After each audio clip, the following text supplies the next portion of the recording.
तो आज बात हो रही है दिल्ली सल्तनत की। 1206 से 1526 तक, मतलब करीब 320 साल का लंबा दौर। जी हाँ, एक ऐसा दौर जिसने मध्यकालीन भारत का नक्शा ही बदल दिया। 5 अलग-अलग राजवंश आए इस दौरान। बिल्कुल। और एक पूरी तरह नई राजनीतिक, सामाजिक और हाँ, सांस्कृतिक व्यवस्था भी बनी। हमारे पास जो सामग्री है वो दिल्ली सल्तनत, एक ऐतिहासिक विश्लेषण के कुछ खास अंश हैं। आज कोशिश रहेगी कि इस विशाल और सच कहूं तो काफी उलझे हुए कालखंड की खास बातें समझें। कौन थे वो अहम शासक, उनकी नीतियां क्या थीं, उनका असर क्या हुआ, ये सब। हाँ, गुलाम वंश, खिलजी, तुगलक, सैयद और फिर लोधी। ये कहानी सिर्फ किसी बाहरी हुकूमत की नहीं है। सही कहा। ये एक सेंट्रलाइज्ड सिस्टम बनने की कहानी भी है, और कैसे भारतीय और इस्लामी संस्कृतियां मिली। और समाज में नए वर्ग कैसे उभरे, कैसे ताकतें बदली। चलिए शुरू करते हैं फिर। तो शुरुआत होती है कुतुबुद्दीन ऐबक से। मोहम्मद गोरी का कह सकते हैं सबसे काबिल गुलाम और सेनापति। हाँ, जिसने 1192 में तराइन की दूसरी लड़ाई के बाद भारत में तुर्की शासन की नींव रखी।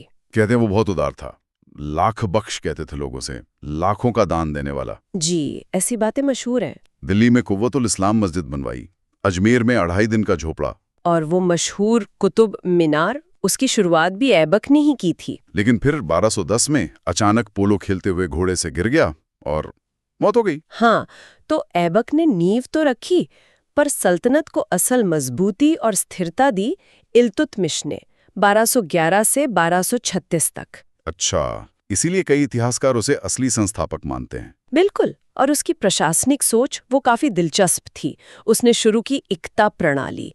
इसमें क्या था कि ऑफिसर्स और सैनिकों को कैश सैलरी की जगह जमीन दे दी जाती थी, मतलब इक्ता। अच्छा, तो वो जमीन से अपना खर्चा निकालते थे। हाँ, इक्तादार का काम था कि वो उस इलाके से रेवेन्यू वसूले, अपना खर्चा निकाले, अपनी टुकड़ी रखे और जरूरत पड़ने पर सुल्तान की मदद करे।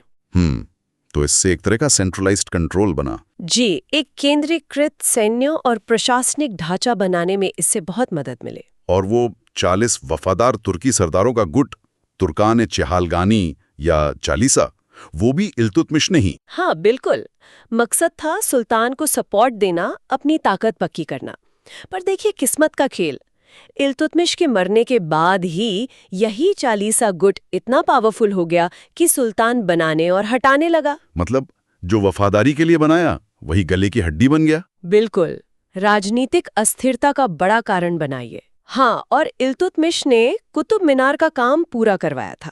फिर इतिहास ने एक बड़ी करवट ली। रजिया सुल्तान 1236 से 1240, दिल्ली सल्तनत की पहली और अकेली महिला शासक। जी, एक बहुत बड़ा कदम था उस जमाने के हिसाब से, लेकिन उन्हें इसी चालीसा गुट का जबरदस्त विरोध झेलना पड़ा और आखिर में उनकी हत्या कर दी गई। ये दिखाता है कि सत्ता के गलियारों में महिलाओं के लिए राह कितनी मुश्किल थी, बहुत ज्यादा।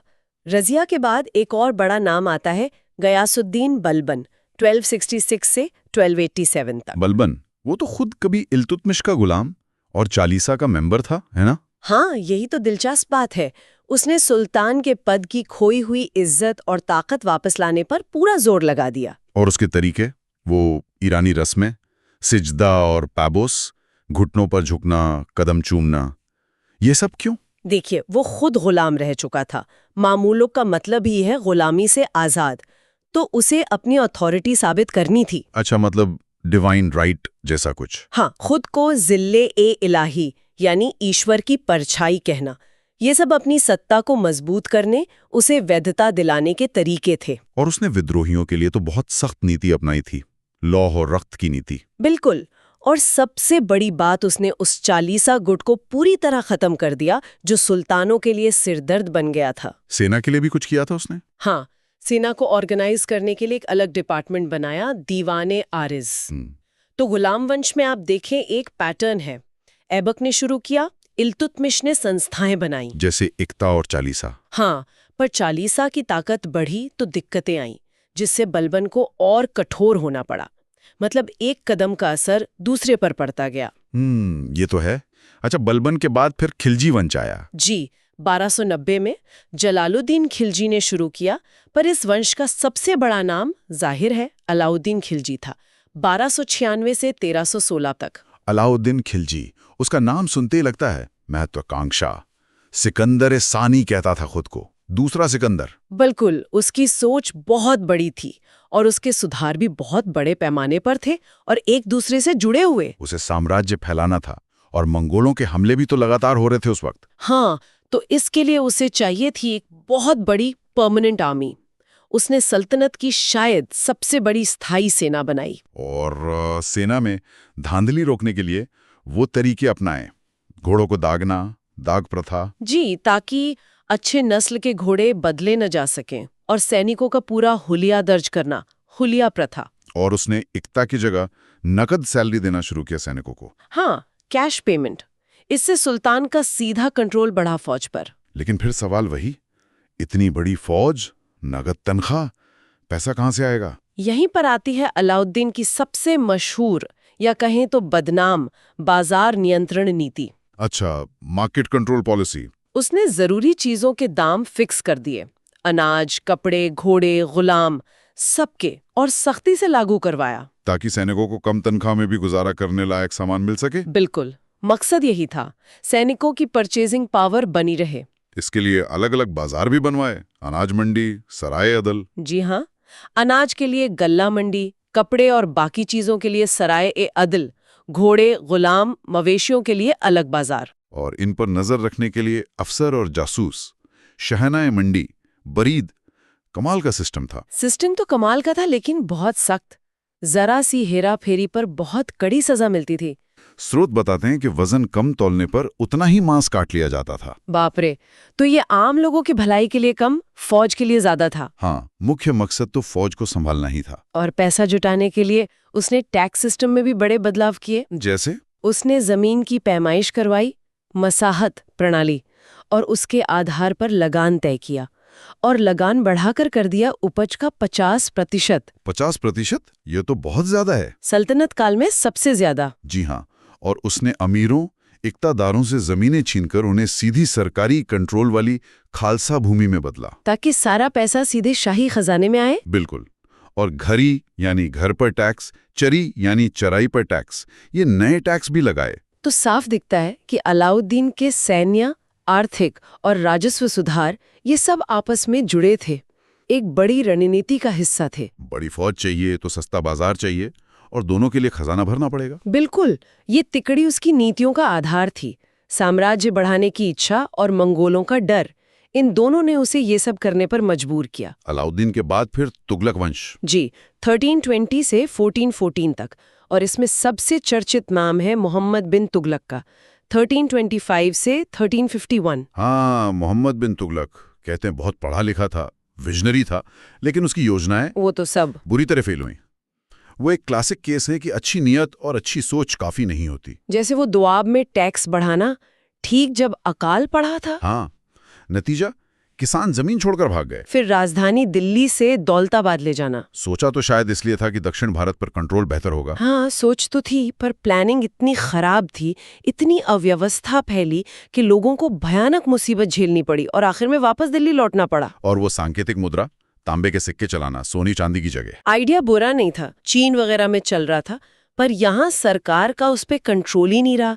इतने जाली सिक्के बने कि पूरी अर्थव्यवस्था ही ठप हो गई। और वो खुरासान और कराचिल के सैनिक अभियान, वो भी फेल। कराचिल में तो कहते हैं पूरी सेना ही पहाड़ी रास्तों में खो गई या मारी गई।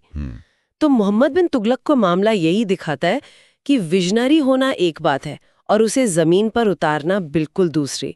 टाइमिंग, तरीका, प्रशासनिक क्षमता सब जरूरी है। उसकी नीतियां शायद वक्त से आगे थी, पर अमल बहुत खराब था। अच्छा, इस सारी उथल पुथल के बाद गद्दी पर बैठा फिरोज शाह तुगलक, 1351 से 1388 तक। जी, और उसने बिल्कुल उल्टा रास्ता अपनाया। मोहम्मद बिन तुगलक के बड़े जोखिम भरे प्रयोगों की जगह उसने स्थिरता और लोक कल्याण पर जोर दिया। हाँ, उसने काफी काम किए, जैसे बेरोजगारों के लिए दफ्तर, गरीबों की मदद के लिए दीवाने खैरात, बूढ़ों के लिए पेंशन। नहरें बनवाई, खासकर यमुना से हिसार तक, जिससे खेती को बहुत फायदा हुआ। कई नए शहर बसाए, हिसार, फिरोजाबाद, जौनपुर।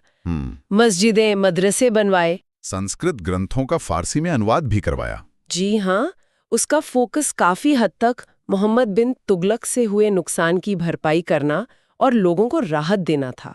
लेकिन उसकी धार्मिक नीति उतनी उदार नहीं थी। नहीं, उसने गैर मुसलमानों पर जजिया फिर से लगाया और इस बार ब्राह्मणों को भी इसके दायरे में ले आया।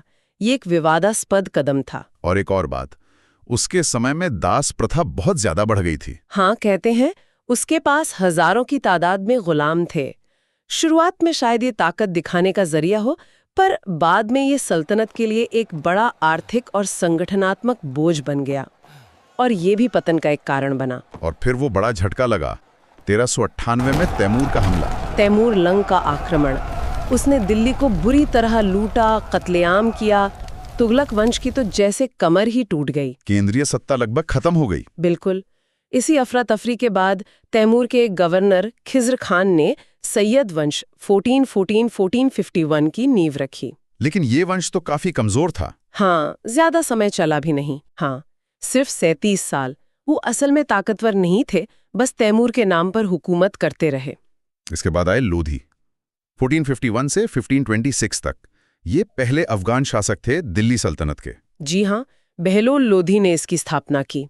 इस वंश में सबसे काबिल शासक माना जाता है सिकंदर लोधी को, 1489 से 1517 तक। उसने साम्राज्य को थोड़ा संभाला। हाँ, विस्तार भी किया और प्रशासन को भी सुधारा और 1504 में आगरा शहर बसाया। वही आगरा जो बाद में मुगलों की भी राजधानी बना। जी, हालांकि सिकंदर लोधी धार्मिक रूप से काफी असहिष्णु था, ऐसा स्रोत बताते हैं। उसने कई हिंदू मंदिर तुड़वाए। और फिर आया लोधी वंश का आखिरी सुल्तान इब्राहिम लोधी, 1517 से 1526। हाँ, इब्राहिम लोधी।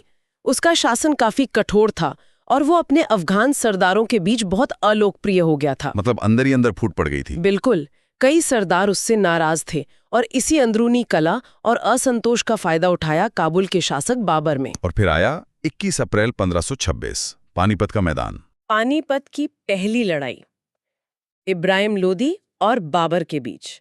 इस लड़ाई में बाबर की जीत हुई, इब्राहिम लोधी मारा गया। बाबर की जीत के पीछे क्या वजह थी? उसकी सेना छोटी थी शायद। सेना छोटी थी पर तकनीक बेहतर थी। एक तो उसकी खास युद्ध नीति तुलुगमा, जिसमें सेना दुश्मन को किनारों से और पीछे से घेर लेती थी। अच्छा। और दूसरी और शायद सबसे अहम वजह, भारत में पहली बार तोपखाने का बड़े पैमाने पर और असरदार इस्तेमाल। तोपों का इस्तेमाल ये इब्राहिम लोधी के पास नहीं था। नहीं, उस पैमाने पर और उस कुशलता से नहीं था। तोपों ने लोधी की सेना में भगदड़ मचा दी। और इसी हार के साथ 320 साल पुरानी दिल्ली सल्तनत का अंत हो गया। जी, और भारत में मुगल साम्राज्य की नींव पड़ी। तो ये हमने पांचों राजवंशों का एक तरह से सफर देखा।